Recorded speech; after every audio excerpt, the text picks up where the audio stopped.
ক্লাসে ম্যাডাম ঢুকেই বলল, জয় তুই নাকি সাদিয়াকে প্রেমপত্র দিছস। সাদিয়া তোর প্রেমপত্র পড়ে অজ্ঞান হয়ে গেছে। ম্যাডামের কথা শুনে আমার কলিজা শুকিয়ে গেল। সাদিয়া ম্যাডামের একমাত্র মেয়ে, ডাইনি মায়ের একমাত্র আদরের সন্তান। ম্যাডাম আবার বলল, কিরে তুই উত্তর দিচ্ছিস না কেন? ভয়ে আমার পায়ে কাঁপাকাঁপি শুরু হয়ে গেল, যে কোনো সময় প্যান্ট নষ্ট করে ফেলার মতন। জীবনে কখনো ম্যাডামের ক্লাসে পড়া দিয়েছি বলে মনে পড়ে না। ম্যাডাম এমনিতেই আমাকে দেখতে পারে না, তার উপর তার মেয়েকে প্রেমপত্র দিয়েছি, সেটা পড়ে বেচারি অজ্ঞান। ম্যাডাম আমার অবস্থা আজ কি করবে সেটা বুঝার বাকি রইল না।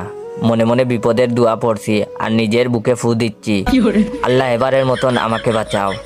এরপর থেকে সাদিয়াকে নিজের বোনের চোখে দেখব। ম্যাডাম আস্তে আস্তে এগিয়ে এলো আমার দিকে।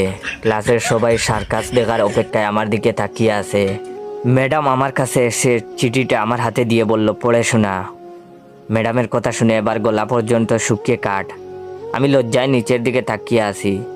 ম্যাডাম তার ডাইনি কণ্ঠে চিৎকার করে উঠে বলল, এক্ষণ পড়ে শোনা বলছি। আমি চিঠি হাতে নিয়ে পড়া শুরু করলাম।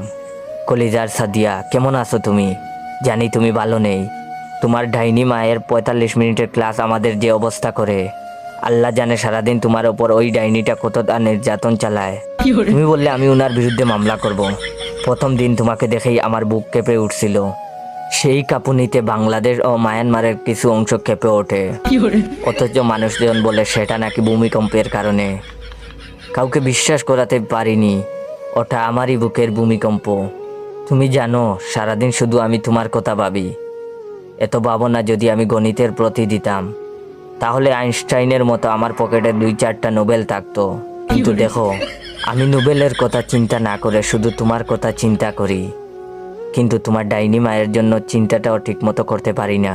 হঠাৎ করে তোমার মা আমার চিন্তার মধ্যে এসে আমাকে লাঠি পেটা করে আর বলে, ওই তুই আমার মেয়েকে নিয়ে চিন্তা করিস কেন? সেই দিন স্বপ্নে দেখি তোমাকে নিয়ে ছাদে যাচ্ছি হানিমুন করতে। রকেটে আমি আর তুমি লুকোচুরি খেলছি। এর মধ্যে কোথা থেকে যেন তোমার মা এসে রকেটের ইঞ্জিন বন্ধ করে দিয়ে বলে, এবার খেলা হবে। বিশ্বাস করো সাদিয়া, তোমার কথা মনে হইলেই এই হৃদয়ের মধ্যে এনার্জি বাল্ব জ্বলে উঠে। তুমি আবার ভেবো না আমি 300 টাকার এনার্জি বাল্ব 100 টাকায় কিনেছি শুধুমাত্র কোম্পানি প্রচারের জন্য। আমি ফিলিপস বাল্বের কথা বলেছি, যা দিবে তোমাকে শতভাগ আলো ও দীর্ঘদিনের গ্যারান্টি। সাদিয়া বিশ্বাস করে এই মানে। হঠাৎ দপাস করে কিছু পড়ে যাওয়ার শব্দ পেলাম। সামনে তাকিয়ে দেখি ম্যাডাম অজ্ঞান হয়ে মাটিতে পড়ে গেছে। সবাই মিলে দৌড়াদৌড়ি করে ম্যাডামকে তুলে ডাক্তার ডাকতে গেলাম। ম্যাডামের জ্ঞান ফিরলে প্রিন্সিপাল ম্যাডাম আমাকে ডেকে পাঠালেন। উনি বললেন, তুমি নাকি ম্যাডামের মেয়ে সাদিয়াকে চিঠি দিয়েছো। কি ছিল সেই চিঠিতে? দেখি চিঠিটা আমাকে দাও। আমি বয়ে বয়ে প্রিন্সিপাল ম্যাডামকে বললাম, আগে এখানে ডাক্তারকে ডাক দেন। ভিডিওটা কেমন লাগলো অবশ্যই কমেন্ট করে জানাবেন। আর হ্যাঁ,